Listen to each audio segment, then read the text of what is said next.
తెలంగాణ రాజకీయాల్లో మరోసారి వేడి మొదలైంది. మాజీ ముఖ్యమంత్రి బీఆర్ఎస్ అధినేత కేసీఆర్ సుదీర్ఘ విరామం తర్వాత మళ్లీ ప్రజాక్షేత్రంలోకి రావడానికి సిద్ధమయ్యారు. ఎర్రవెల్లి ఫామ్ హౌస్లో పార్టీ సీనియర్ నేతలతో జరిగిన సమావేశంలో భవిష్యత్తు కార్యాచరణను ఖరారు చేసిన కేసీఆర్ ఈ నెల 29 నుంచి ప్రారంభం కానున్న అసెంబ్లీ సమావేశాలకు తప్పకుండా హాజరవుతారని పార్టీ శ్రేణులకు స్పష్టం చేసినట్లు సమాచారం.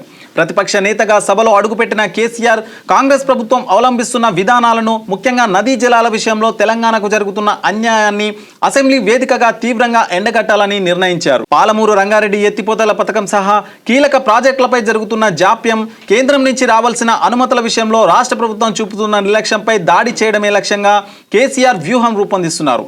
అసెంబ్లీ సమావేశాల అనంతరం రాష్ట్ర వ్యాప్తంగా భారీ బహిరంగ సభలు నిర్వహించి ఉద్యమ తరహా పోరాటాన్ని ప్రారంభించాలని ఆయన భావిస్తున్నారు. కేసీఆర్ తిరిగి యాక్టివ్ పాలిటిక్స్లోకి వస్తున్నారన్న వార్తతో బీఆర్ఎస్ శ్రేణుల్లో కొత్త ఉత్సాహం కనిపిస్తుంది. అసెంబ్లీ పోరు, ఆ తర్వాత జరిగే సభలు రాబోయే స్థానిక సంస్థల ఎన్నికలపై తీవ్ర ప్రభావం చూపుతాయని రాజకీయ వర్గాలు అంచనా వేస్తున్నాయి.